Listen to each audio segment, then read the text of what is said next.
Happy New Year, Lakshmi.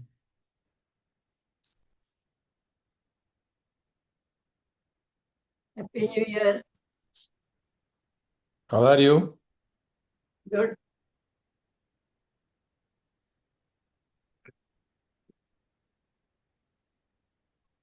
Yeah. Happy New Year. Thank you.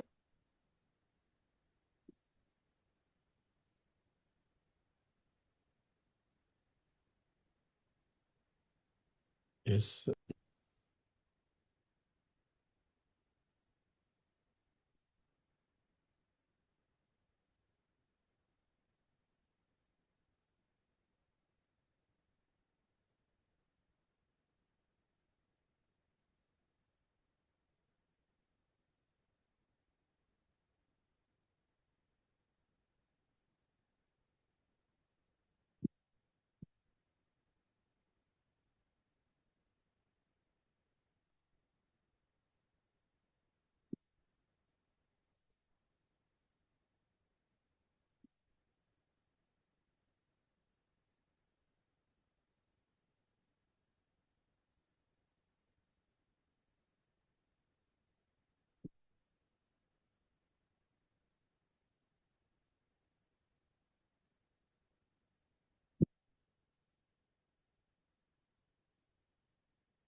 Namaste. Good morning, everyone. Happy New Year. Hi, Hey, Tammy. Lakshmi. How are you? Happy New Hey, Year to Chuck. everybody.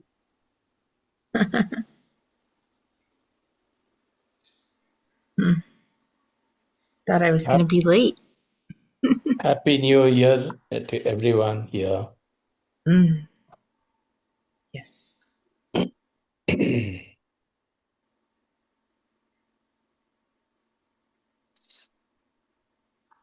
I liked Kumar's joke about may our samskar, bag of samskars get smaller and smaller this year. That was funny. I made a diagram of him where I came up with the bag of samskars. We should ask him to see it. Try.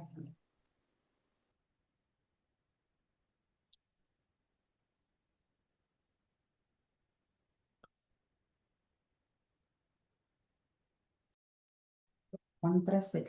Switch on to bright white. Yes. Center.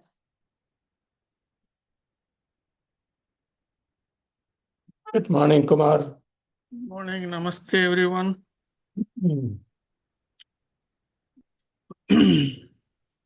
Happy New Year to you, Kumar. Thank you and wish everyone here a very happy new year. This much of light on my face. So no Purna today. Purna has been eclipsed for the day. She's still celebrating New Year. or having a hangover from the New Year. One of the two.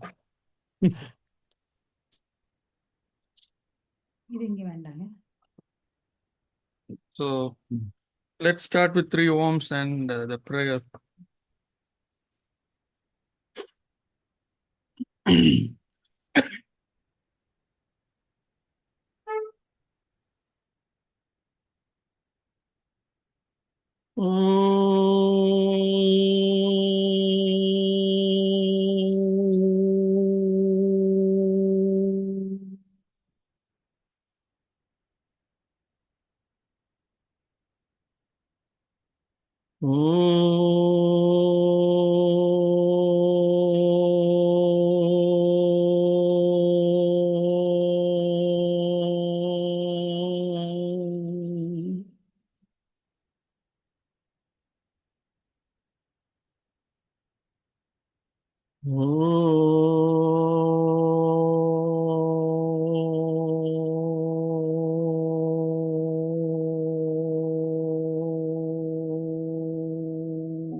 Yogena chittasya padena vacha malam sarirasya cha vaidyakena yopakarotam pravaram muninam patanjalim pranjalidaranatosmi abahu purushakaram shankachakradhidarinam sarasam sirasam shvetam pranamami patanjalim Srimate Anantaya Nagarajaya Namo Namaha.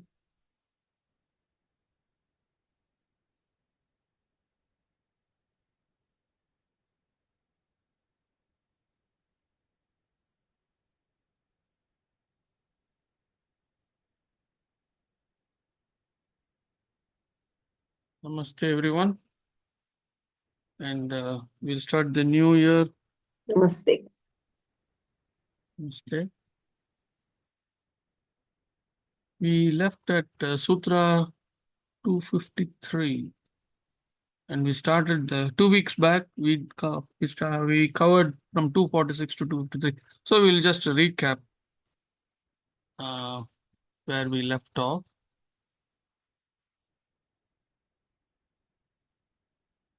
Let me see.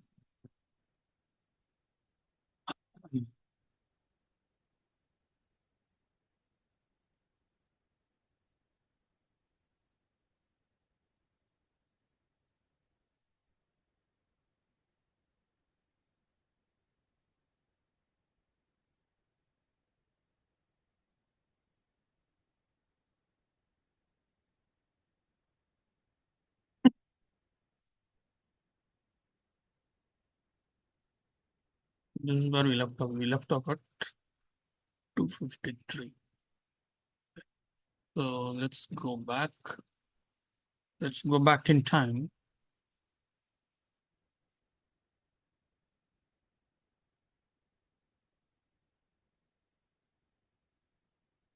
So this is where we stopped. I mean, that's where we started 2 weeks back.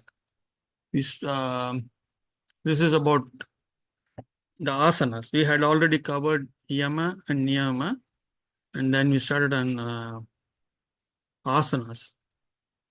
So in Sutra 246 is the first sutra that we saw on asana.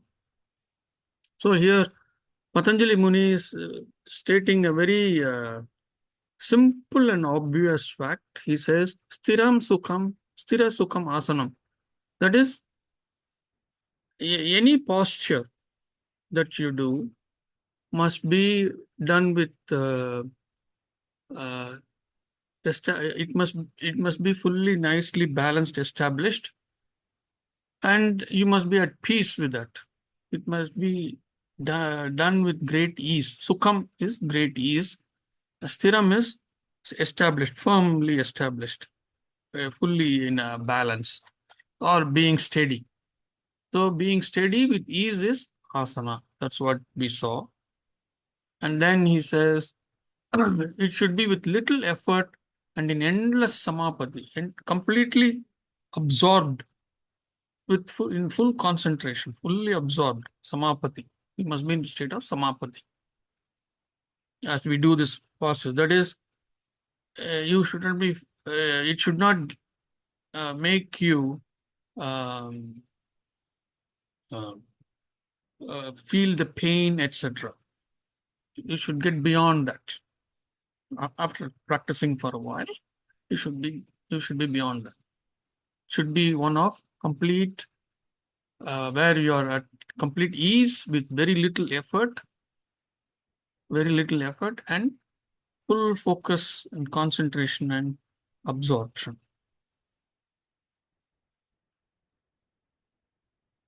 In the next sutra, he said, then one is unaffected by the sense of opposites. We saw this. That is, heat and cold.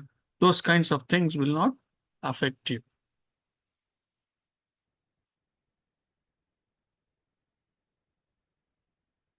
Then those are the 3 sutras on asana. And then we moved on to pranayama. So he says, here he says, discretely interrupted flow of inhalation exhalation is pranayama. That's what he says. Prana swaswa, shwasa, prashwasa.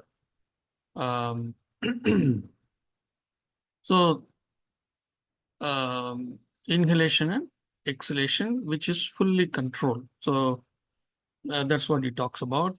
And then and the next sutra he talks about the external internal motionless. So we saw this motionless thing as the kumbhaka, where you hold, when you inhale, you hold your breath inside. That's the kumbhaka part. And then as you exhale. So the pause between exhalation and inhalation is motionless. That is long and subtle. So that's what it says. So the holding can be either internal or external. That's why he says bahya abhyantara. So it could be external or it could be internal. In the next sutra, he says, those are the 3 states that initially described. And then there is the 4th state. He says the 4th level goes beyond the external and internal aspects. That is holding of the breath externally or internally. The 4th level, we spoke about this a little bit, where when you do this pranayama for a while, some of these various techniques of pranayama are there, where we do Bastrika pranayama. Bastrika means like a um,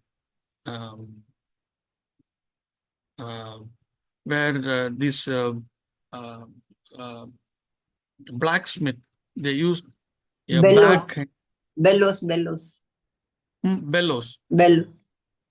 where they press the bellow inside and out, and that produces the air. So we are going to use the lungs like that. That is the Bastrika pranayama. And then there are various techniques. We don't have to go into Anulom Vilom pranayama, etc. there. So at the end, as you do this pranayama with great awareness, and as you do it for a period of time, then as you finish this pranayama practice, you will be in a state which is the 4th state that is calling, where there will be no inhalation exhalation that will be visible. There is no inhalation exhalation physically taking place, but you will be just fine. So something is automatically happening. The prana comes from outside, and the breathing is automatically happening with no apparent voluntary action, and the body is completely nourished. So these were the things that you know uh, the great rishis and munis of those yesteryears were able to achieve and practice. So that's what he says is the 4th state. And then following that, he says, in that once you get through the 4th state, what happens is from that state, the covering of the internal light, so far the internal light it's covered, it's shrouded with all the kleshas and all that. That that shroud starts wearing away, which means you are able to connect. And you're able to see the internal light means you're able to connect to the divine, to the unmanifest divine. So that's where we stopped. Oh no, we saw one more sutra.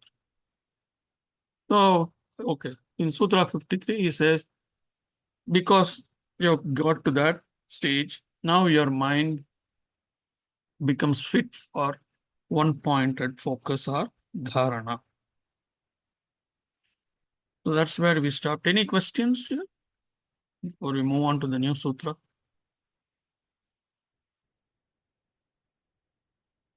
Okay.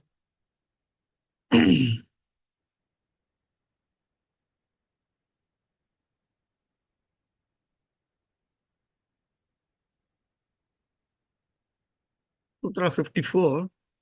Sa swa vishaya asamprayoge chitta swarupa anukara iva indriyanam pratyaharaha.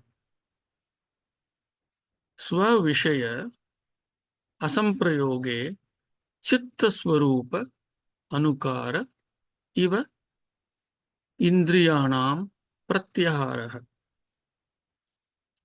So he is defining what is pratyahara. That is the fourth one, right?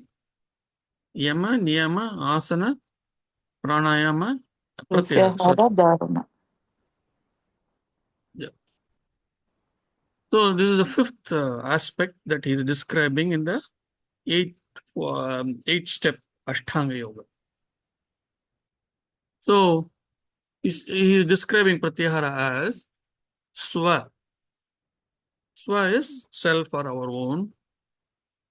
Vishaya, subject matter. In Tamil we say Vishayam, correct? Asamprayoge, not used or withdrawn. Prayogam, prayogam is used in Tamil. Prayogam means use. Asamprayoge means not used or withdrawn. Chitta Swarupa.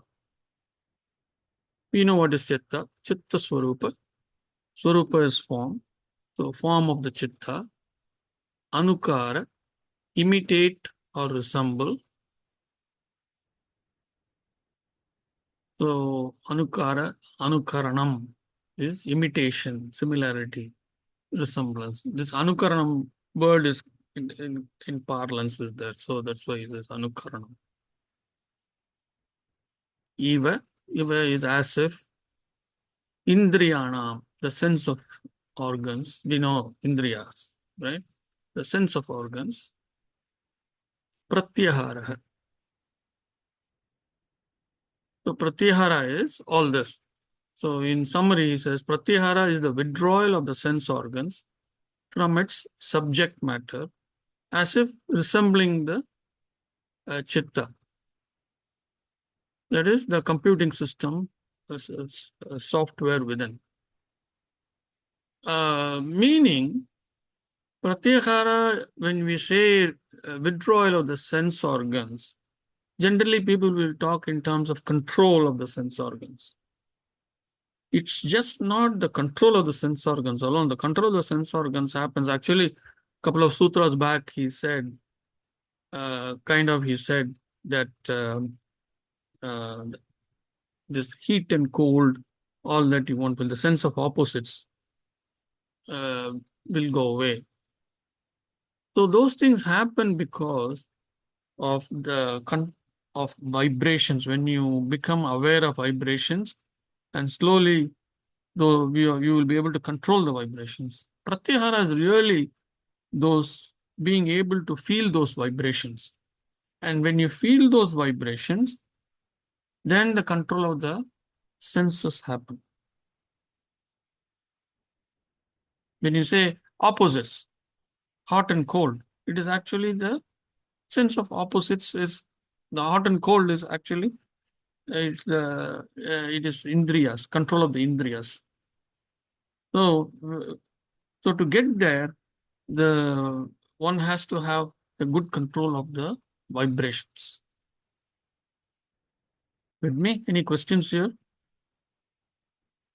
So I'm not going into the sense organs as such. We have seen, we have discussed a lot on all these things.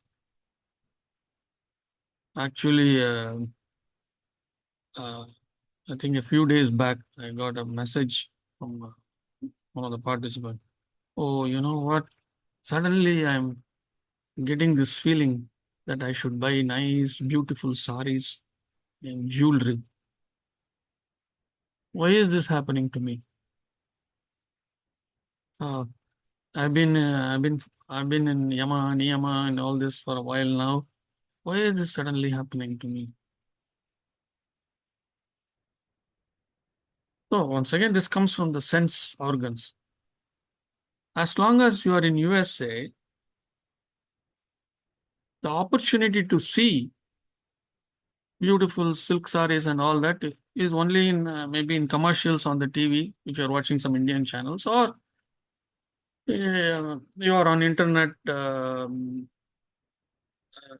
shopping or whatever, and then all these commercials pop up, and then you're drawn into the. Otherwise, there is not much of opportunity.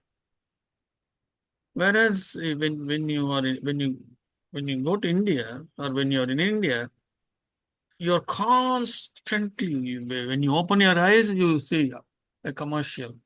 If you go outside, on the walls, on the billboards about the saris, jewelry, all this there. So it is an attack on your sense organs.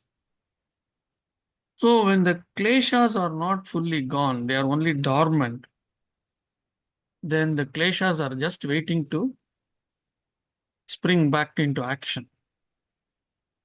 So when constantly these kinds of messages are hitting you, the kleshas spring back to action, and then they send the desire up, because that's what the kleshas do. Correct? The they they trigger some kind of a reaction, and the reaction could be anything. So in this case, the reaction becomes a desire. So this is what happens. So one has to be extremely careful. The moment you go to the store, you'll say, "Oh, you never went there to buy these things," but the moment you see it, "Oh, it'll be so nice for my grandchild. It'll be so nice for my daughter. It'll be so nice for my son." So be aware. Pratyahara means control of all. Questions. Is that Hmm? wrong to see and feel that, oh, this is beautiful, we should buy this for your daughter or for yourself? Is that wrong desire to buy good things like saris and jewelry? Not to the extreme, I'm talking in general. Desire. Desire is raga. That is a klesha. Klesha means impurity. But without desire, why will people buy anything? Right? You Huh? want to buy, then only without a desire of buying Yes. something, why will you buy something? Then So only you will that want to is why buy, right? something called a need and a want. Need is something that it is needed for your daily living. Yeah, for daily living, you don't need jewelry and beautiful saris, then you will never buy them, right? That's Maybe why I'm asking. when you have to go to a wedding, you need a good sari to wear. At that Right. time you So will then buy. you should buy it. At that time you will buy. And Mm. nobody calls you for a wedding every 2 weeks, or not even every year. Mm. See, I'm not saying don't buy. I'm saying look at the desire. When you go there to buy X, then you buy A, B, C, D. Those kinds of things I'm talking about. I'm not going to sit here and say buying saris is bad, buying jewelry is bad. Even last week we had a discussion about how this abharanam, this all kinds of um, dress, jewelry, all these things came into being. Initially, it was only to decorate the divine, it was there. People saw, they bought all these things to decorate the divine, and they took immense pleasure in that. And then slowly, along with it, they started dressing up themselves. Yeah, I mean, Hinduism is the biggest market of jewelry and saris, if you see in Yes, the world. Like, yes. huge, Hindus, more than in, America or anywhere. yes. And we are that Hindus, right? That's why I'm asking. We are say here we are like 10 people saying we should stop the desire, but the whole world, malls, markets, they all will shut down if there is no desire. And if they don't pump up the desire to people, the whole market goes down. What? Yes, but the desire thing will ruin a person. And as long as the desires are there, Extreme is bad. hmm? Hmm. As long Extreme as is definitely bad. no, as long as see, we even saw that higher the desires, lower the peace and happiness. They are inversely proportional. Yeah. Huh? Yes, I agree. That's what there should be limit to the desire. So what is 10 saris is a limit to somebody, 100 saris is a limit to somebody else, 500 Mhm. saris is the limit to somebody else, 1000 saris is the limit to somebody else. Jewelry, you're forgetting jewelry. Sari is okay. Yeah, Jewelry is a all crazy. things. Yeah. Crazy. Tammy is laughing. I mean, you should see people are crazy about gold. The gold prices are increasing, but still it's a status symbol, and people have to want to buy gold. There is no stopping. There is nothing goes down. Even if you go to a jewelry store today in India, even the price is so high, no woman sits there not buying. I don't know how people are getting money, but I'm just telling. But that's how it Lavanya, is. Nobody Lavanya, stops. forget about others. Let's forget about others. Generally, Patanjali, I'm saying, here yeah. in this class, we are looking at ourselves. This is only for ourselves, not for others. Let those who want to indulge fully in desires, let them indulge. We cannot go and teach them. This is only for people who want to grow spiritually. This is only Mhm. for people who really want it. Okay? So it is for us. It is for each individual here.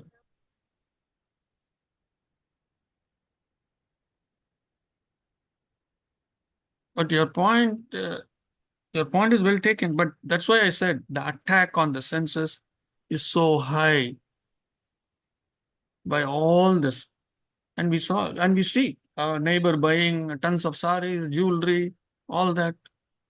And then they come and show So it to us. sometimes people are judged by what you wear and especially women, are judged by the gold. It And doesn't matter. the more you wear the gold, the more you are beautiful, the more you are good, or the more you are wow kind of thing. I'm just telling you, not that we should indulge in it. I'm just telling you.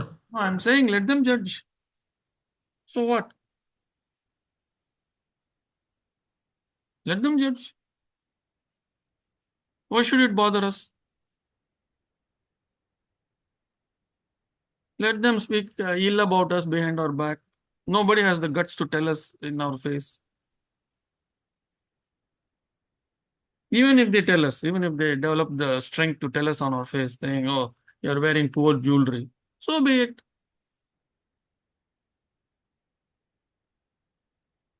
What is that is important is the jewelry inside your heart. That is what is Can I important. add something here, Kumar? Yes. I think what the sutra is saying is that the desire for owning something very like expensive in your this example of jewelry or saris is given as if I cannot afford it and I go ahead and still go and indulge in it because of my desire, excessive desire, that is not correct.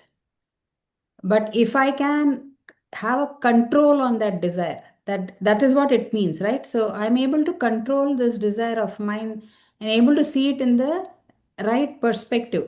So suppose as a housewife or a mother, I'm planning expenses for this month and I have to prioritize, say, school fees or whatever, purchase the food for the house. And I also have a desire to own a sari. That's, I think, where how do you draw the right balance or prioritization? I think that's a control we are talking about, right? And not totally becoming the sannyasi who has no desires at all. That is the ultimate goal. That is the ultimate goal. With Ultimate no goal, but in desires, our lifetime, like when we are mothers, young mothers with children, or we are, say, we have older kids, we have to spend. see, we are only talking about people who are interested in discovering the divine, correct? Yes. In wanting to discover the divine, these are all the steps.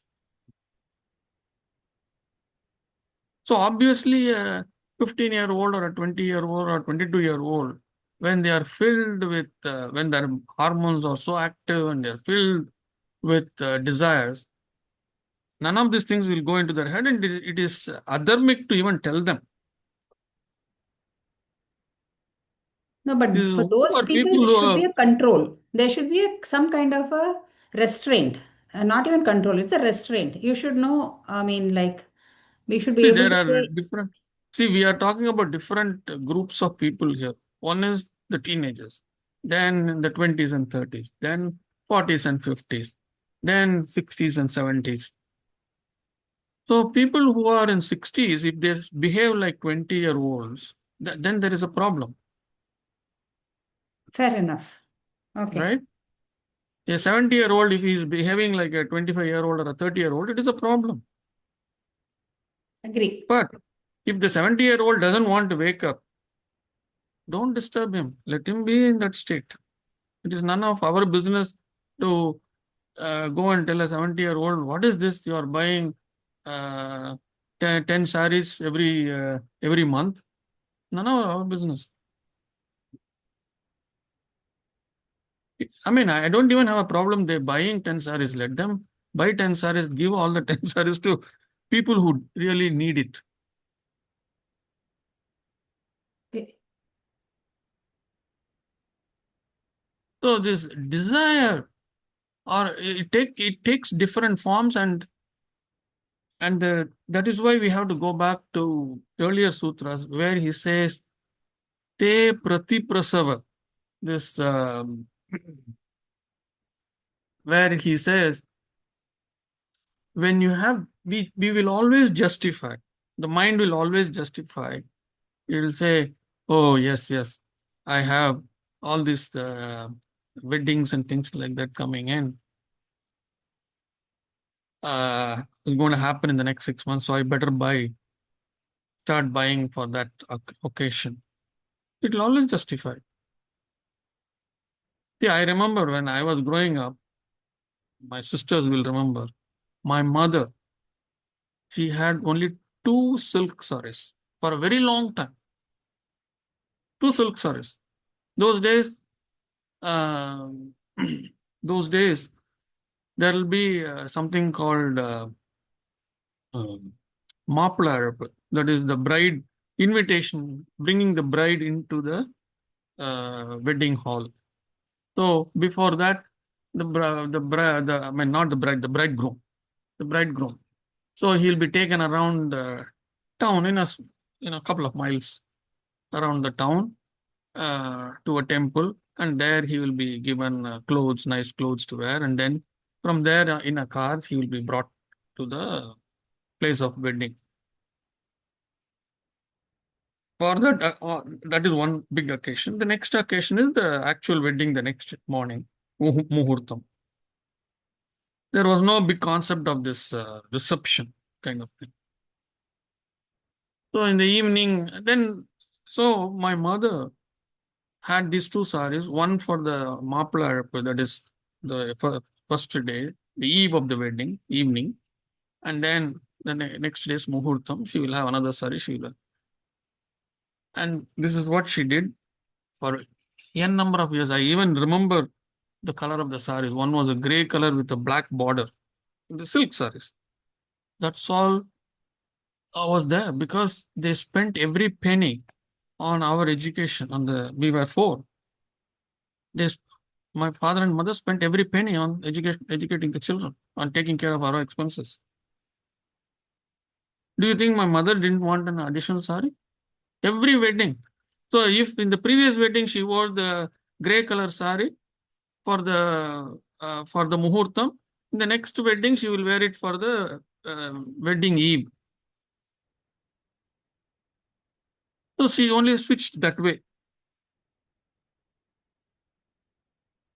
And whatever jewelry I don't even remember buying jewelry those days. If at all she bought, she probably bought for the children. The two girls in our house, both of them are here. They can vouch for that. So I'm sure I'm sure there was plenty of talk that my mother had only two silk sarees. Oh, she will come to the wedding, every wedding only with these two sarees or whatever. I'm sure there was talk going on behind her back. But, but what was important for her is the education of the children. Now, where our priorities are.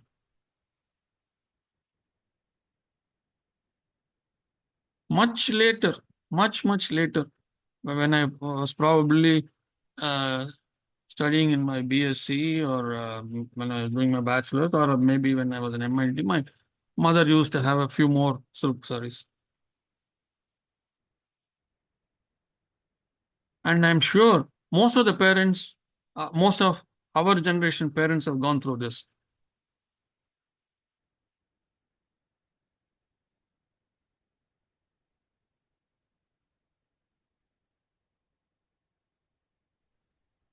That is old days when there was not probably, yeah, you're right. But coming to this country, people change. So, Not yeah, I just mean, coming it's to a the different country. perspective. That's okay. I mean, that was just my question on the desire. Yeah. Because gold and jewelry and all is like such a high priority given, especially when you have in this country, people have a lot of money, of course. So they prioritize on those and they judge on those. So that's why I asked, like, when you are in the social circle, like, where do we draw the line? But yeah, if Drawing you of want the to go on line, the spiritual, I mean, yeah, we Lavanya, have the to let go drawing, of all those. Lavanya, the drawing of the line, only an Mm-hmm. individual by themselves can do. No um, general statement can be made. Oh, Oh, yeah, yeah. That's what. you must have only five saris, or you must have No, no. only and those kinds of, or you must have only 10 sovereigns of gold, or you must have only Mm. five sovereigns. Those kinds of Yeah, yeah. uh, rules cannot be made. Cannot be made. It Yeah, meaningless, yeah. right? Mm-hmm. Supposing I That make is those true. kinds of things probably can be made in a communist country. Maybe. No, no. I'm talking about in general, like, yeah. So that rule has to come from inside. That is the Ourselves. That's what I'm saying. Yeah, yeah. that is the pratyahara. That is the Mm. pratyahara. See, Yeah. I can say I can give 1,000 examples. Okay, but to each individual, it has to come from inside. Mm-hmm. Mm. It has to come from inside, not from outside. Can I comment on a gold? Yes. I believe that Indian women buy gold because it has Yeah. got medical property. Gold itself, if woman wears it, that will prevent depression. So it's actually healing. So every time you have sad thoughts, you look at your wedding ring, you look any jewelry you had, and that immediately lifts your heart and your mind, and you feel better. Is it true, women who have lots of gold? Just watch them. The richer they are, That's the more gold they buy. Why? It's healing their soul, it's healing their mood, and it makes life better for everybody around. so I'm first time hearing that. Sorry. So I if didn't, I that didn't. were true, if that were true, Tatiana, Yeah. India is the highest Correct. importer. Yeah, Women. India is the highest importer of gold, highest consumer Yes. of. Okay, not only Correct. what is excavated in India, also what is mined in India, but also there's a lot of gold that is imported. So India is the highest consumer of gold. That means in Mm-hmm. India, all the women should be depression free, anxiety free. But that is simply not true. I'm I'm sure Indian. yes. I'm sure people in India will answer this question better than me. Okay, the gold has got purifying quality. We know that. No. So it purifies everything, and it kills germs, viruses on contact. I've seen it. Dead on Why not contact. for other women then, Tatiana? The question is like, why only women from India? Why not from other places? Why No, no, Well, only she that didn't say curing India. property to She, India? no, it's no. because Tatiana did it's not say because India. I said it. I said India. That has No, said, she or said anybody women who in has India given. wear a lot. Okay, let's say women worldwide, because Worldwide. Okay. I noticed that on Indian women, when I went to India, they have far more gold than a European woman. So Let I me, when I was unhappy, I look at my gold rings, look at my diamond ring, and I felt better. I said, wow, I feel better. Well, it must be true. You try it. And I just briefly, Lavanya, this is a really deep question. And, I agree that there's healing properties in a lot of things, like a man who buys Nike shoes. Okay. People have their things where they have an obsession. This desire creates the obsession. The biggest question in working with the ragas, all of them, is why. And if we could see in ourselves, first we would look at, why does that bother me? Right? And then we would ask another question, why? And in our learning that that's a thing, that you can have an obsessive desire, which it might be to make an impact somewhere in your dharma, right? We don't even know that. But the question is to ask, from peeling away and cleaning off that light, that inner light, that we get to start asking those questions to the universe, to our own divine connection. And we will be brought the answers. I've asked why for desires, and the answers sometimes aren't pretty, but sometimes they're escapisms, right? I've met many, many, many, many women with lots of gold. And again, there's the happiness. If the soul isn't have that clarity on the light, the happiness isn't there. They can have the biggest diamond ring, like a 10-carat diamond ring. That's Are they what, yeah, I happy? agree.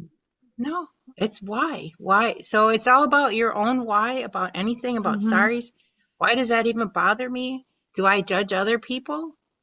If I don't want to be judged, I can't judge them, because they're in their state of where they are, of what they're meant to experience in their life, and what they need to wake them up to come to the divine, to come to these classes. There's something that's in somewhere that it just breaks. And that's why sometimes we don't need everything we think we need, So why do I make my cup of coffee in the morning when I know that water's better? Okay, I've asked these questions and I choose to go against my intuition and have the coffee. So it's just it's a thing we get to choose. We have the ability to choose. And our practice is to stabilize and, find this peace where we can talk to the divine and, use it to fulfill our mission and our purpose. That's where I wanted to go with that. I love you all. Thank you so much. See, if only we can buy peace, happiness, contentment, all these things that we are talking about, if we can buy everything, if it is available off the shelf, including, if depression can go away by wearing gold, then there is no use for any of this knowledge. It can never happen. You can never buy happiness from outside. You can never find a solution for depression outside. It is all inside. Yeah, I agree. I have seen so Because many this cases. wearing gold jewelry for depression is like, it is another kind of parihara. We spoke about parihara some time back. May I So say these things, something? In our these all, hold Bhagavad on. Purana, the Parishik, he made a mistake because he had a gold in his crown, and then he uh, put that dead serpent on the Rishi's um, neck. He thought that he was not responding to him. Remember that story of the Parishit, that how the Bhagavad starts? The Kali, it stays in the four places where gambling occurs, where the bars are there, the wine and everything. And third is where the gold is there. Fourth one, I can't remember. But there are four places where the Kali stays. And so Parikshit made a mistake by the rishi. He was hungry and thirsty and he wanted a water when he got lost in the forest. And then he saw a rishi who was in meditation, and he didn't respond to him, and he thought that he's ignoring him, and he was the king of that. And then he put the dead serpent on his neck and left. And then his son, when he saw that, and he gave him the uh, he cursed him that you will die within 7 days. So this is a proof that Kali Yuga, one cannot rely on the gold, because that brings your senses into the your senses are being out. You don't go inward into yourself. Thank you. See, if that's what I'm saying, I mean, if the happiness can come from outside, then nobody will be unhappy. If cure for depression can come from outside, nobody will have depression. But none of these things are outside, they're all inside. The cure for everything is inside, it's not outside. There may be some truth in a few of these things, but that is not the ultimate truth. There is a big, huge market on pariharas. Parihara is all these various kinds of things people do to eliminate difficulties. A huge market in India. Maybe in other countries as well, but we don't see that in the Western countries. But it's a huge thing in India. So that market will never let you off the hook. Okay, So maybe this this kind of understanding that I will feel happy or I will feel satisfied by constantly buying and hoarding, it's foolishness, to say the least. okay, Somebody maybe wanted to say something. Yeah, go ahead. maybe it's a contributing factor, like there could be more. But I would like to tell people about gold.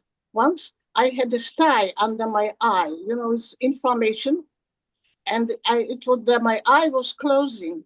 And how do I treat it? So a doctor suggested I put some hot piece of cotton on it for 2 weeks, and it will let go the pus out. I tried for about 10 days and nothing happened. And then my colleague, another nurse, suggested, have you got a gold on you? I said, yeah, I have. I have got a 22 karat gold. I said, yeah, that's my wedding ring. She says, rub the sty under your eye for about 3-5 minutes, and it will cure you. I did that. 5 minutes later, there was no sty. The gold kills the inflammation. So it is necessary to have in every family 22 karat gold for curing simple inflammations like that. I suppose that will do with the pimples people have. It will just kill the pathogens. Simple as that. Not many people know that because they want you to buy medicine which doesn't work. So. And also, Tatiana, I'm not saying this is incorrect. All I'm saying is many of this healing takes place when you have absolute faith in that. So if I'm going to take a gold chain and I rub on an inflammation with no commitment, with no understanding, just because somebody said I rub it's not going to heal. I must have that commitment inside me. I must have that conviction inside me. Many of these things are faith based. There is actually in Tamil Nadu, there is something. I mean, when we were growing up, they used to call this mumps, kind of an infection in the throat area, and it's pretty painful. So I remember this. I'm sure some of the people here might even recall.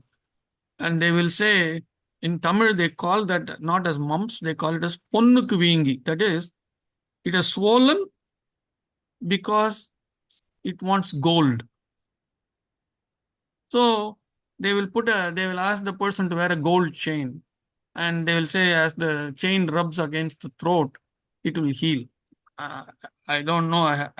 I don't know the statistics on that, but so if people don't have a gold chain themselves, they'll borrow from their neighbors and wear it for 3-4 days and give it back to them. I mean, if the neighbors will trust them. So for that, I don't have to run to the shop to buy a gold chain because I don't have money. Or even if I might have money, it's only for 4 or 5 days. I might as well borrow for rent or whatever, use it and give it back. Or for the sake of that, I need not have 1 kilogram of gold chains at home. You can borrow it from a friend, but also, may I say that silver works the same way.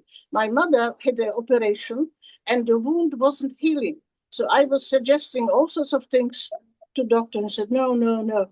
But I tell you what, a doctor told me that, a private doctor, put a piece of silver on it and it will cure her. So I did a piece of gauze that was rubbed with silver.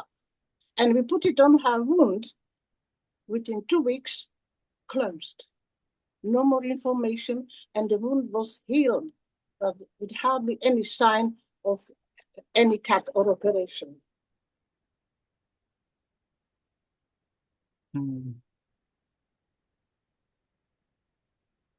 Okay.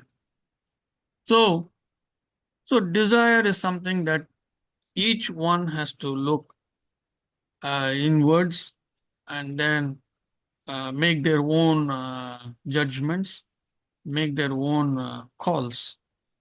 We have to make that call. Nobody can make that call for us. Nobody can write the rule for us. It's not possible. So on that note, let me move on to the next sutra, the last and final sutra of this chapter. Marji, sorry to interrupt. Yeah. Just one thing. 2.54. What is the core of this one? You said I am totally lost it. The core meaning of this 2.54. Could you please tell one more time? So it says that pratyahara is the withdrawal of the sense organs. That's what it says. From being able to withdraw from the sense organ. When we say that we are withdrawing from the sense organs, what we are saying is we are able to get full control on the sense organs. Okay. So on that control happens when we understand the movement of vibrations in our body. So from its subject matter means it means anything, any subject matter. That's what any worldly Correct. subject matter. Okay. Yeah. Withdrawal of the sense organs from its subject matter. Yes. No. Thank you. So it could be eyes that see all these different products, ears that are hearing so many things. Just by hearing, we say, oh, I would like to have this, correct? The nice sound of a nice throbbing engine of a car, new, beautiful car. You don't even see the car, but you hear the nice throbbing sound. I don't know how many enjoy that kind of sound. So you immediately get, oh, this is a new engine sound, maybe a new car, and the desire starts. And that just by the touch, by the taste, all these 5 senses that's how the desires start coming in, and you get complete control over that. That is pratyahara. Okay. Okay. So the last sutra, tataha parama vashyat indriyanam. Tataha parama vashyat indriyanam. Tataha is from that. Parama means ultimately, supremely. Parama comes from parama. Parama means uh, the highest, supremely, Vashyata, supremely Vashyata. So Parama Vashyata means controls. So Vashya, it comes from that Vashya, that is to attract, comes from that. So you're getting you're attracting the sense organs to yourself. You're getting the controls, you're getting the range of control. So Indriyana means the sense organs. So from the earlier sutra, he says, from all this, one gets supreme control over the sense organs.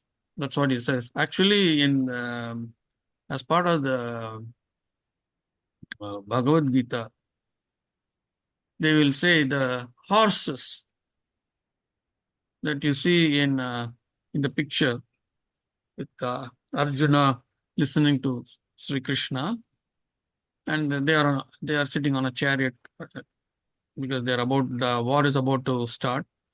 So the five horses, I think, the 5 horses to the chariot, that describes the 5 senses.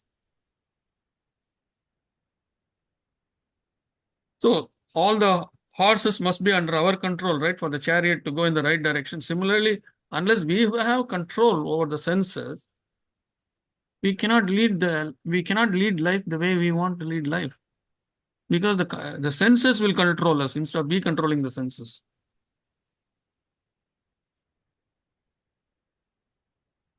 So let us read some little bit of what Dr. Rajan's notes from here.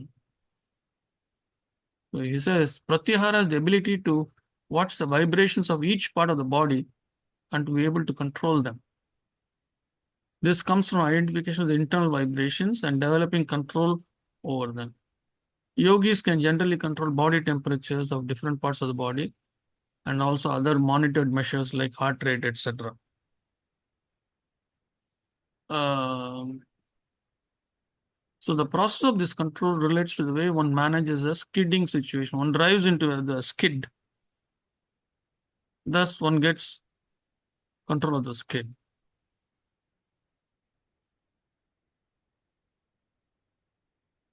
So he says, as we conclude this session, it helps to keep in mind yama and niyama are essentially driven by the mind. Asana, pranayama, and pratyahara seek to establish the alignment of the body and mind with the chitta. And then this also maybe Vyasa clearly notes, Vyasa from his summary, from his commentary. So he's saying Vyasa clearly notes that this is control over the vibrations of the system. The word for vibration used by Vyasa is Shabda. Shabda.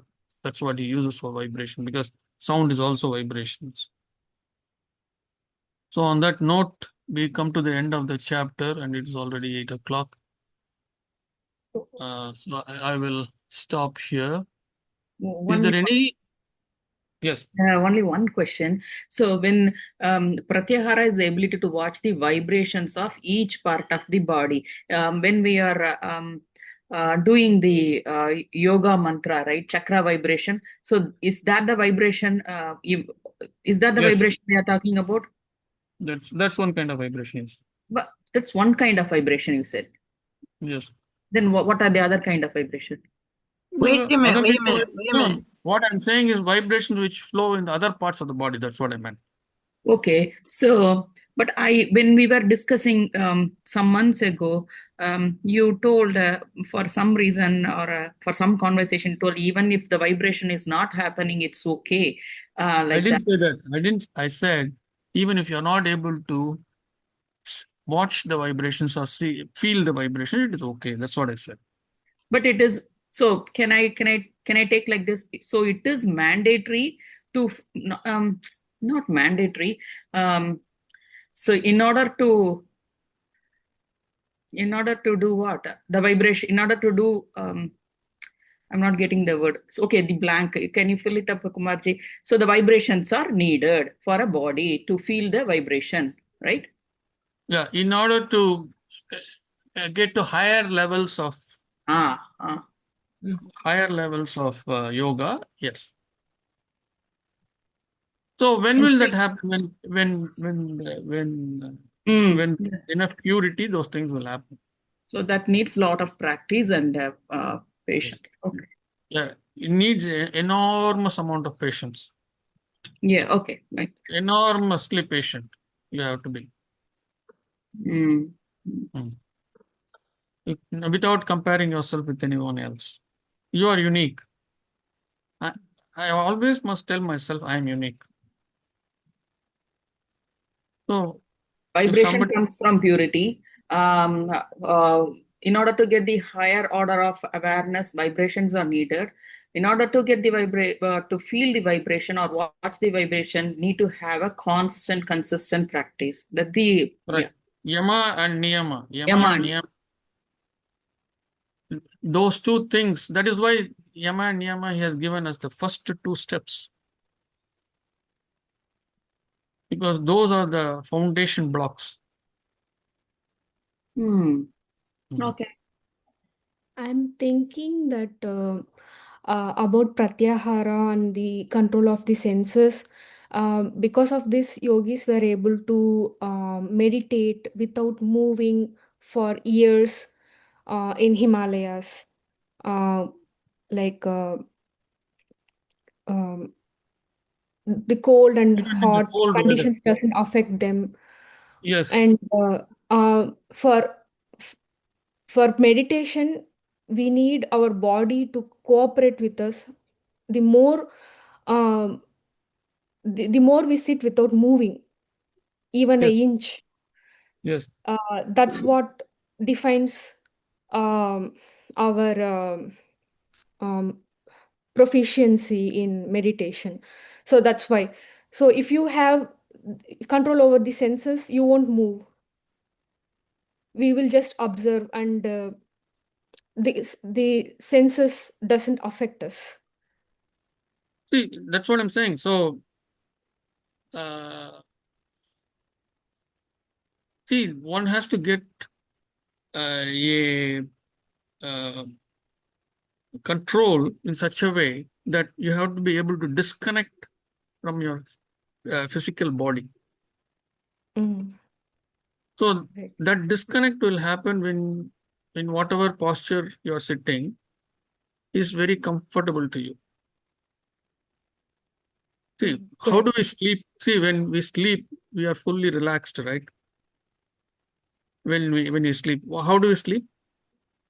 We lie down and sleep. No, we don't have the ability to stand and sleep, right? So we have to be absolutely comfortable. So that's why we lie down and sleep. But meditation is not sleeping. It is with awareness. So that is why we sit where that relaxation is complete. And for meditation, for pranayama, all these aspects, the spine has to be erect so that the prana flows without any obstruction. Right. So you can sit in any posture where the spine is erect. But the main thing is not to be worried by a pain here, pain there. You have to withdraw yourself away from all that, and it will happen over a period of time. Correct. If I have never done meditation for the first 40 years of my existence, it's going to take time for me to be able to withdraw. So we have to be patient with ourselves. Correct. Okay? That's a good point. That's a good point that you're making. Yes. And our intention now is not to get to the Himalaya, go to Himalayas and sit in that snow or in that cold weather with no protection, and to sit there for months together in meditation. That's not our goal right now. Our goal is to sit in a comfortable place in a comfortable temperature with comfortable clothes on, and only for maybe 15 minutes, 20 minutes, half an hour, 45 minutes, 1 hour, depending on however much time we can allocate for meditation. And being with that awareness all the time. Pratyahara is not only during meditation. Pratyahara is all through the 24 hours. You cannot say that during my meditation and prior to meditation for a few minutes, I'll be in Pratyahara. And then for the rest of the day, I will engage in any and every kind of desire satisfaction. How will it work? It won't work. Got it. All these That things that we are discussing here is full time. It is not part time. makes sense. Yes, full time. And that doesn't mean that you should not do any work. Obviously, you have to be engaged in doing work, but being with that awareness. Like how I told you, I make a salad, right? It is a worship for me.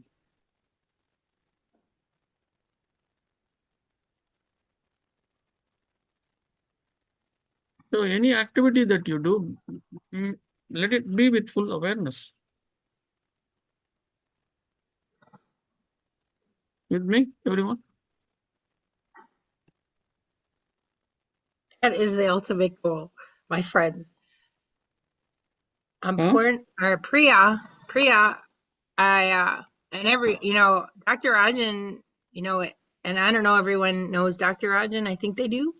But his path is Tantra Yoga, which he says is vibrations, right? So it's all about learning the vibrations, which is why he's so in alignment with these sutras. And so I did want to say, Priya, you were asking, chakra vibrations like start up our sensory ability to start realizing vibration. It's like a practice to start learning the vibrations in your body. And, Dr. Rajan's proven points that we all have vibration. We just don't see it because the senses are too busy. So if we're too busy seeing, hearing, touching, feeling, and tasting things, we don't get the vibration so much inside, which is where that light, right? What sutra was that 240 something about uncovering the light? So he is having, I believe today, a chakra vibration session tonight. It's only about chakras and chakra vibrations. So I would say anyone that has questions around these things, that you could bring that tonight. I won't be in the class. I'll be downtown. But yeah, to get those questions up, and he'll practice with you. He loves to work with us and, help us have new realizations in that. So anyway, that's pretty much what I wanted to say. Vibrations everywhere. It's just tuning in and starting to learn how to use that ability that we have to start what they do and how we have them. And the pain thing.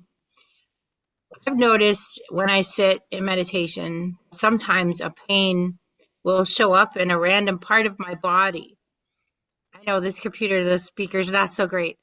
But what happens is I've learned that it's like an energy that's clearing from us, from moving the vibrations and creating the vibrations.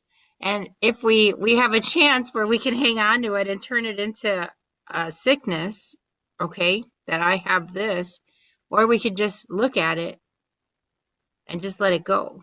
We're just saying goodbye and letting the energy go. So if you do feel pains like that, like he says with the skid, with the car is skidding, you look into it, just see it for it's a pain, and what do you want to tell me? And then you just correct.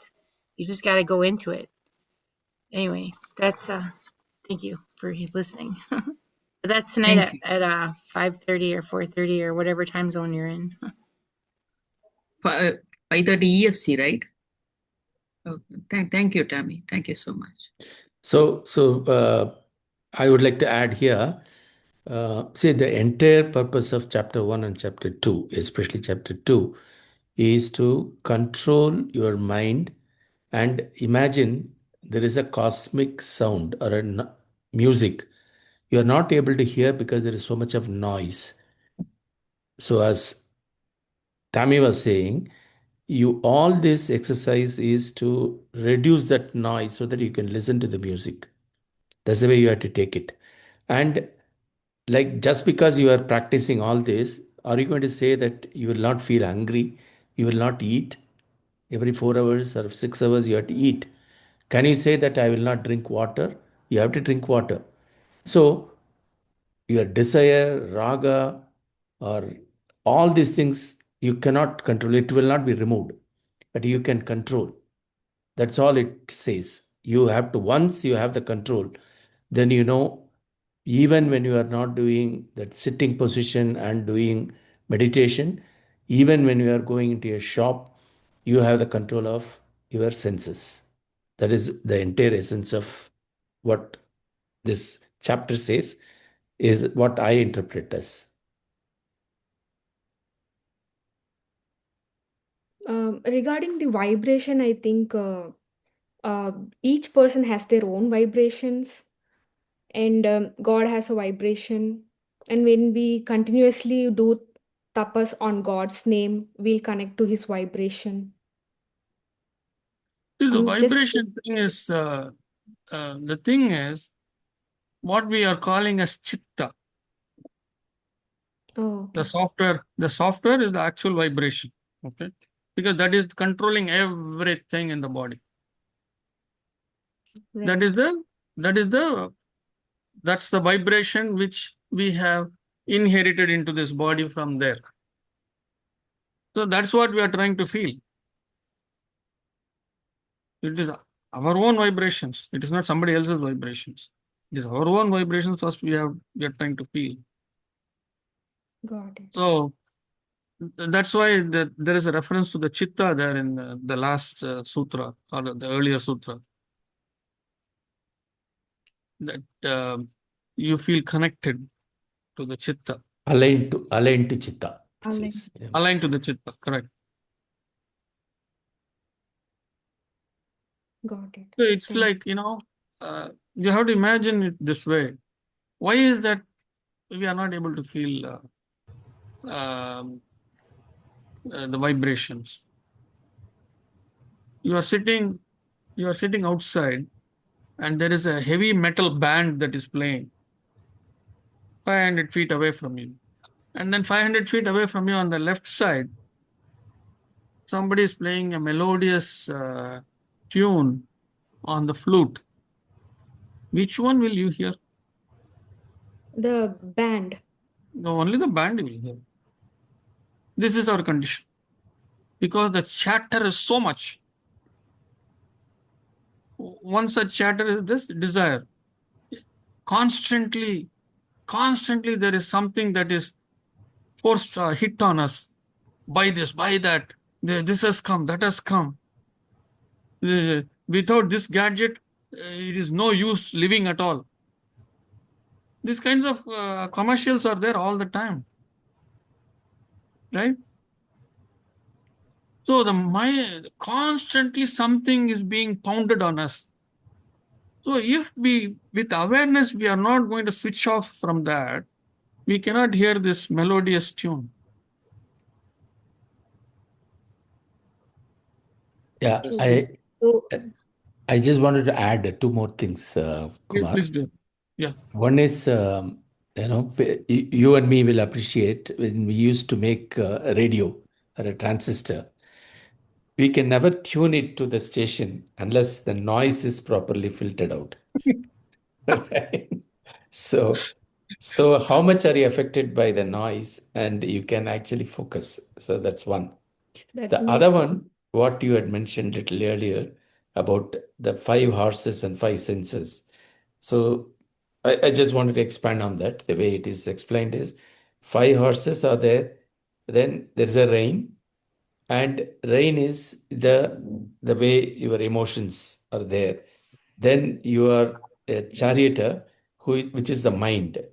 Then the chariot itself is a body, and chitta is the person who is sitting. So when they say that you have to align everything, unless they are all aligned, you cannot reach the place where you want. Imagine there is no rain, horses are running amok, or the charioteer is just driving the way he wants, nothing will happen, right? So that is the way you are supposed to align to everything together. And that's what it means. Am I right, Kumar? That's what you Yeah, want to start that's with. what, yes, that's what it means. So here, Kumarji, I understand that all vibration is the own frequency, like your own different frequencies. When somebody's vibration coming and matches to your frequency and, and get signal to our brain to receive that when we then go to that vibration. Otherwise, that vibration frequency won't receive by our brain. We won't reach to that collect that vibration. You understand what I'm saying? What Yeah, I'm talking to, I understood. yeah, I'm talking to you because your sound is coming, sending vibration to me. And if my brain doesn't perceive that vibration, it's not ready to. I won't perceive. Yeah, sometimes, we receive the vibration, but we don't pay attention to it. It is like, this happens sometimes in the class. When I speak and I finish explaining a sutra, somebody will say, "Oh, can you please explain it again?" Because that's what happened. Halfway through this explanation, they switched off. They focus on some other vibration because their chitta produced something else in their head and they got distract. When we say distraction, that's what it means, some other vibration took you over because that is more powerful. So from everything is vibration. Everything is vibration. Everything, yeah. Shabda is vibration. That's what I have one meaning thing. of shabda. Om is also vibration, universal vibration. Om. Yes. I Yes. heard that the sun is sending the sun has some sound vibration. It's Om all the time. Who is But having it's vibration? The sun. sun, yeah, solar Or the system. Surya. Surya. Yeah, Okay. Surya. See, when we say vibrations, we are talking about everything in the universe as vibrations, including planets, stars, everything has vibrations. The light that is being emitted by the stars is vibrations, electromagnetic vibrations. And one thing from Mohan sir said, the noise. We need to reduce the noise. I'm thinking the noise is the internal thoughts that is moving faster than there are a lot of noise in. I mean, lot of thoughts per second, and the Yes. more we reduce the thoughts, there is a concept called alpha, beta, theta waves, and gamma. I don't know. There are these kind of waves, and each wave represent the frequency of the thoughts. The lesser Yes. we have, we will be aligned with ourselves. Yes. See all these various frequencies and all that is great to know, but we are collectively calling it as noise. So in the electronic devices, we know that there are filters, electronic filters are there, and we tune the filters in such a way that the noise can be eliminated. The same kinds of filters we must have in our head. One such filter is one such noise is the desire. So we need to have a filter for that. So buying gold, you see somebody else, or immediately you want that new pattern. That's what they say, new pattern jewelry. So immediately the filter has to work to not to ignore. See, actually, in my case,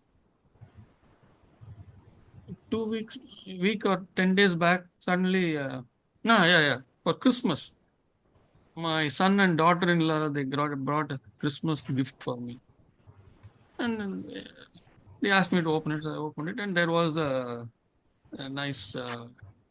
I thought it was a shirt, but they said it is a light jacket. Okay.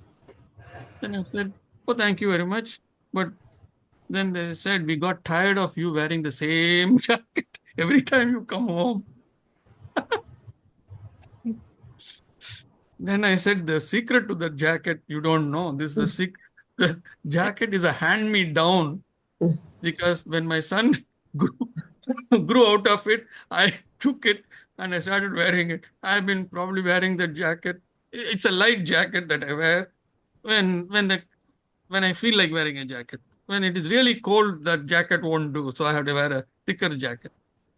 So sometimes when I go to my go to my son's place to be with my grandson, especially, and they keep they keep the thermostat quite low, and when the air conditioner comes on, I feel the cold, at least for some time. So I wear this jacket inside the house, in their house.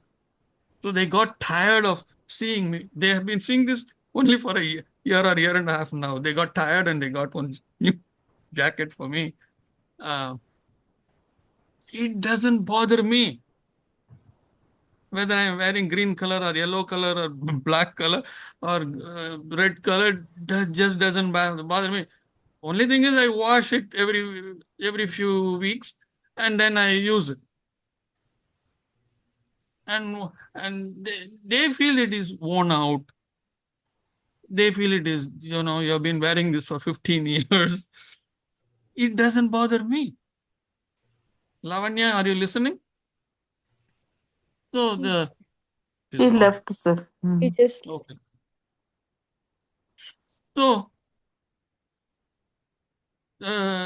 whereas my wife has 25 jackets. That's that's the way it is. You I have have more than yeah. you have more Huh? than what we need. You have more than what we need. I mean, on certain things we like. See, which our children says, oh, like why the new one, new one. But even new one is not comfortable to us. We used to what we have. We like it. Not that's what we use it. No, I'm saying it doesn't bother me whether it is 15 years old or 20 years old, as long as it is functioning, it is okay with me, no problem. But at 20, when we were all in the engineering class, sometimes I would change shirts twice a day. In the morning, I will be wearing, I don't know if Mohan remembers or not. So I would wear one shirt in the morning. Afternoon, when I go home for lunch and come back, I'll be wearing another shirt. So it was so very important. Things change. With maturity. Things change. Maturity means understanding, right? Understanding of life the way it is.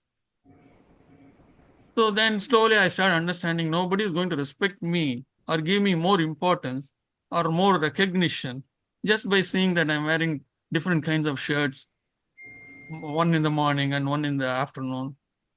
So that kind of maturity comes with age and understanding. So this desire thing is a very big thing. It is a very big thing. And no one can say that I don't have any desire. Everybody has a desire. Our desire to see come to Yoga Sutra, desire to meet the God, all this. Everybody's desire something. Once in a while, I may feel that, oh, I feel like eating a hot dosa or whatever. So that's a desire.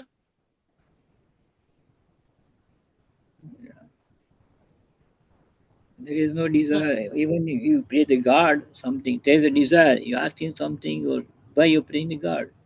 Because you have desire to No, achieve something. that desire is allowed. That desire is correct. To have that desire is good. That spiritual desire one must have. Otherwise, nothing will be there. You'll be like a piece of wood.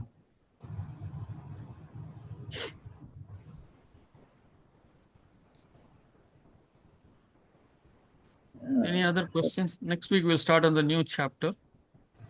I mean, if you have any questions on this chapter, yes, please ask. We covered a lot of ground, especially we firmed ourselves. I am assuming that there are no more questions on karma and kleshas, especially in samskaras. We have gone through it n number of times from n number of angles. Even last week we had some discussion on. I thought everything is very clear, but last week some question popped up. Oh, my sister Meena asked a question, so we had another discussion. And then we have Kumarji, come to, and along with that, we have come to the Ashtanga Yoga. We have already covered 5 aspects, the 5 external aspects, that's what it's called, Bahiranga Yoga. These 5, Yama, Niyama, Asana, Pranayama, and Pratyahara, these 5 are called Bahiranga Yoga, external. And from next week, we'll start, from next Saturday, we'll start Antaranga Yoga. That is Dharana, Dhyana, Samadhi, those 3. Kumarji, I like what I'm going to miss because I went 2 weeks vacation. Now next week I'm going to India for 2 months. So Oh, if I get a chance from India, I'll I mean get in. But when I get a chance because the time difference, no, yes.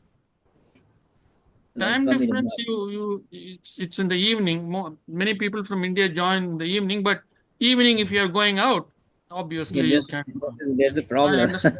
Yeah, I So, understand. But Sureshji, I can anyway, tell we will you, be posting the videos. You can Yes. watch Yeah, that okay.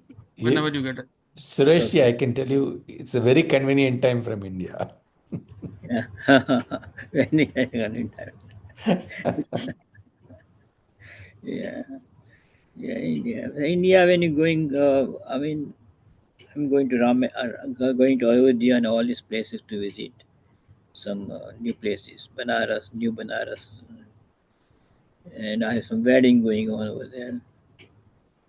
Awaken that Ayodhya inside. Awaken that Yes, Rameshwaram inside. Awaken yeah, that Palani inside. Awaken that Thirupuram Kundram inside. everything Awaken that inside. Konarak. Awaken that Konarak. I'm not saying don't go. I'm saying No, no, awaken no. that. I understand. But what I'm saying, when you go to religious place, it creates some kind, some kind of vibration. No, you feel something from that, Obviously, and obviously, all these temples have vibrations. feel Obviously, happy. So it's very when I went but to Kedarnath, but the when main yeah, the main thing to understand is the vibrations that you experience in the temples and other places alone cannot sustain you.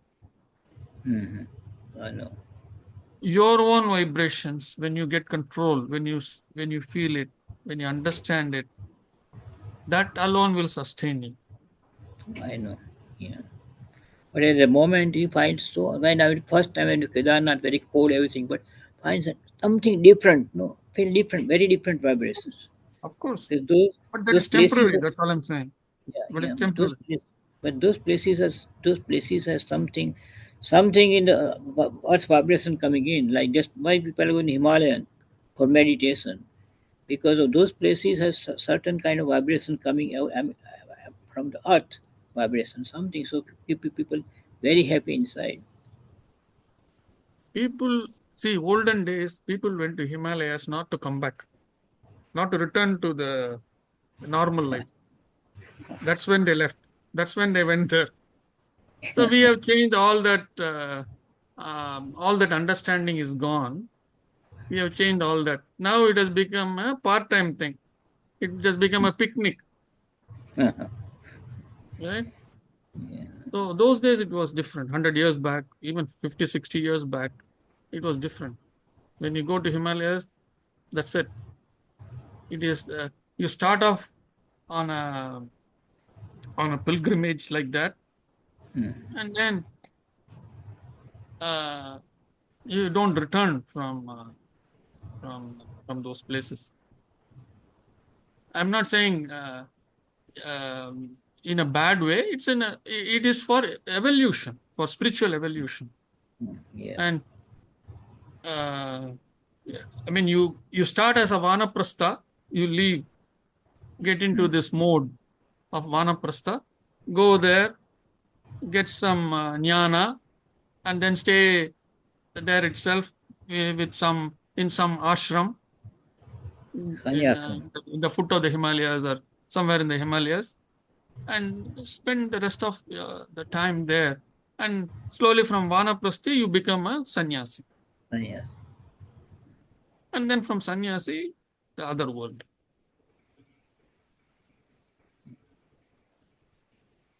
Very good. Can you explain number 10 shloka sutram, second, te pratipasevaya sushma? I don't understand that. Okay, let's go back to.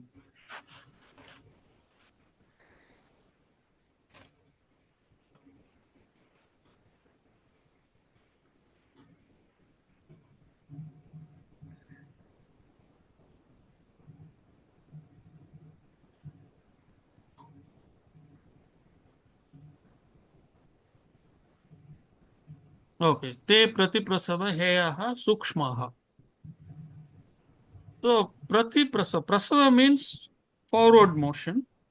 Pratiprasava means the opposite motion, in the other direction. Heyaha, opposition or oppose. Sukshmaha is subtle. So they, see, it is referring to the kleshas. He explained about the kleshas, right? The first starting sutra 3 to 10 is on kleshas, on the impurities. So how do you get rid of the kleshas? So this sutra is the start of that. Just like how he said in the first chapter on vrittis. Okay. He said, abhyasa vairagyabhyam tat nirodha. That's what he said in Sutra 11 or 12. 12. Tat nirodha. That's what he said. Yeah. Right? He said, Yeah. abhyasa vairagyabhyam tat nirodha. That tat nirodha. Tat is that control, that removal. What removal? That removal. That is referring to the previous line or previous set of sutras, which are all on vrittis. The 5 vrittis that was explained, correct? The 5 vrittis. Pramana, Okay. Viparya, Vikalpa, Nidra, Smriti. The 5 that were explained. So tat nirodha, you will get control over that by how? Abhyasa and Vairagyam. Okay. Okay. So So similarly, similarly here here, you control the kleshas and they become subtle and then will disappear slowly. so he says those kleshas have to be opposed in a subtle way. And that is how you get control over them. That is how you dissipate them or you burn them out. Thank you. Okay. Sure. Kumar, Yes. 2 weeks ago, Mm. Suresh ji asked about this positive and negative energy. Oh, we didn't discuss that. Correct. Yeah. Question. Suresh Good. ji, do you remember? Yeah, I Yeah, do. but we say this on third, so Yeah. so I was out in Phoenix, Arizona, and then I guess Yes. Whether punya is positive energy and apunya is negative energy. Yeah, I remember that very well. Yes. Let me get that on my phone here.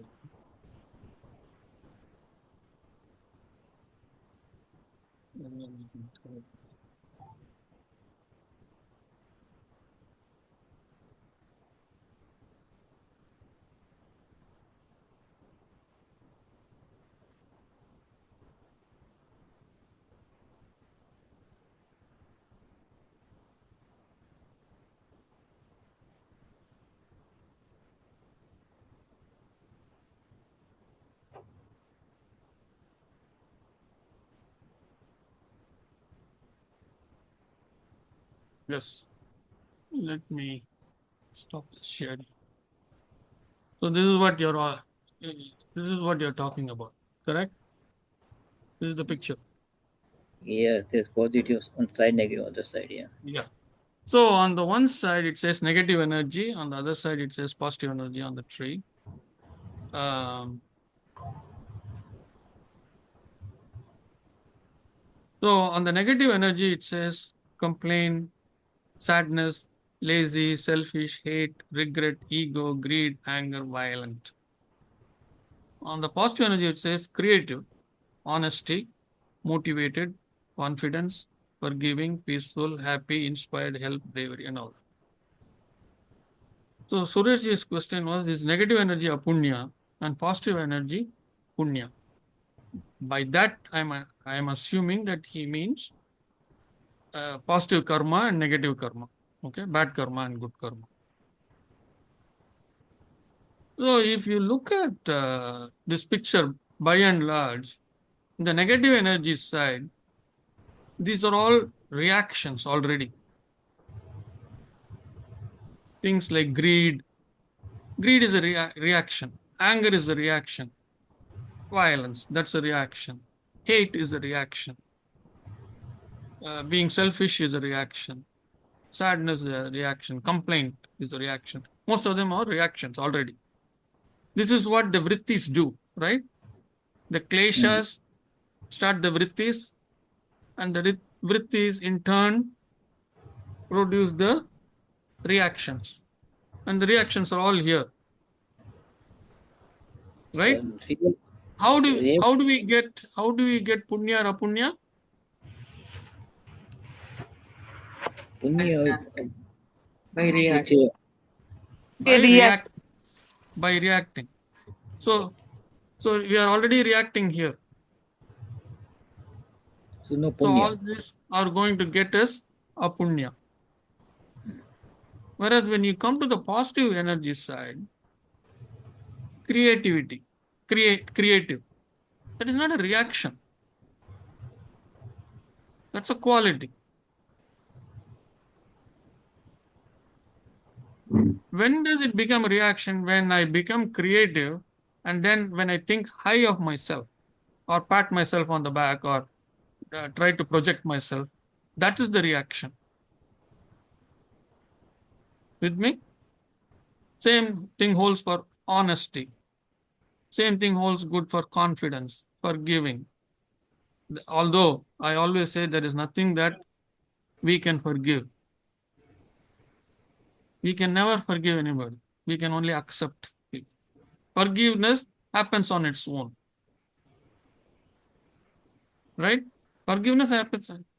When we say I am forgiving, that puts us on a pedestal. That's why I say it is not a virtuous. It is not a quality of virtuosity. When I comes to say when I comes is not virtuous, Huh? right? What is it? When I comes, anytime I'm Yes. doing this, Yes. then you So we get can never, we by ourselves, we can never forgive anybody. We should only accept them for what they are. This forgiving business is actually a Western thought, where I will say, today I forgive you for this issue today. The same issue tomorrow, you have to come back to me again if you do this. Whereas in acceptance, however many times you do this, I've already accepted.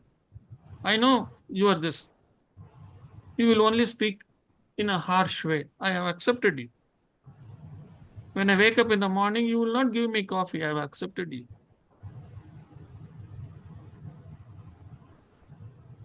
Right? That acceptance. Anyway, so remove forgiving from that list. Peaceful, happy, inspired, help. If you look at all that, it is a deep feeling. It is not a reaction. So what they are trying to compare is apple and oranges. That's what I was trying to bring out.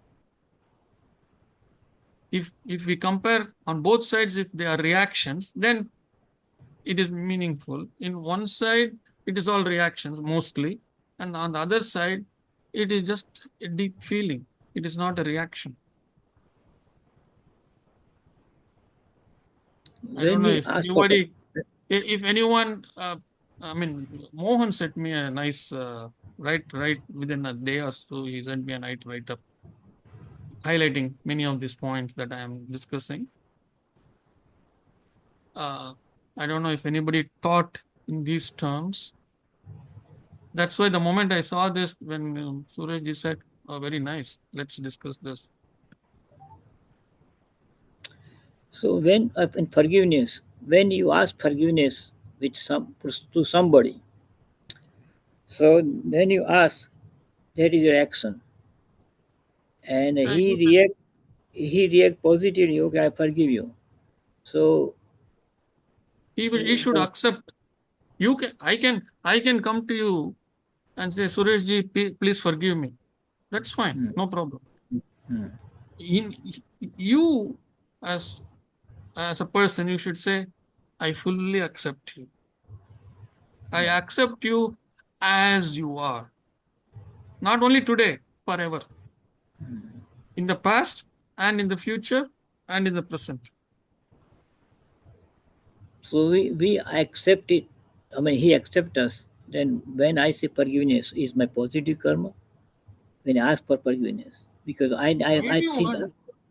No, I'm if it, saying karma is only when you react. When you say, oh, I have accepted this person. When you say, when you tell me, Kumar, I have accepted you as you are. And then you pat yourself on the back saying, oh, no. Suresh, you have done a good job. You have accepted Kumar as he is. Or you go and tell your family or your friends saying, this man came and asked me this. I have accepted him as full. That's when you get punya karma. You get that karma. And we don't want any karma, correct? Punya karma or papa Yeah, karma, we don't want any of that. I know. Yeah, you get a moksha. So we want our slate to be clean. Okay, good. Okay?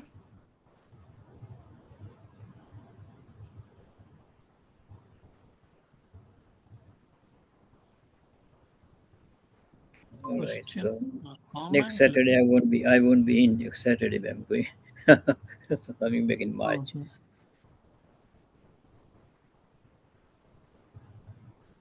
Let me see. Some. Okay. Oh, Lavanya left. Okay, she sent a message. Okay, okay. These are all people who have left. All right. Any other question before we close?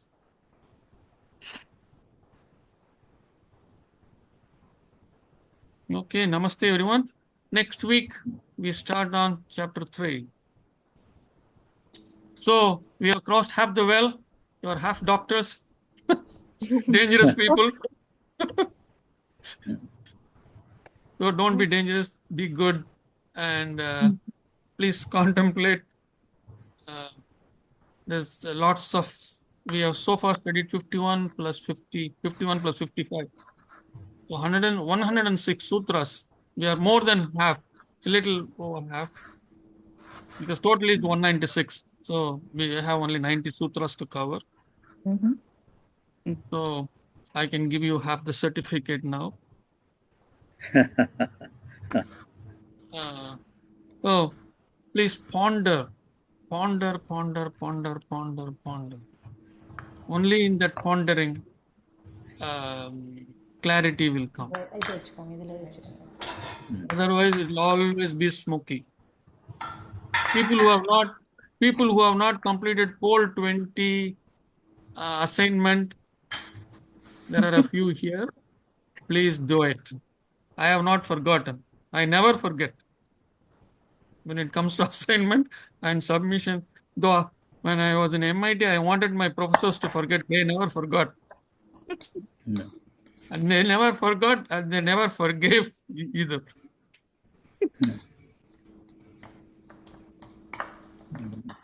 Okay. Okay. Namaste everyone. See you next week. with chapter 3, which is Vibhuti Pada, and we will see what it is all about. Thank you. Namaste, sir. You Thank everybody. you. Namaste. Thank you, Kamaji. Thank you. Thank you, sir. ஆமாங்க வச்சிருக்கான்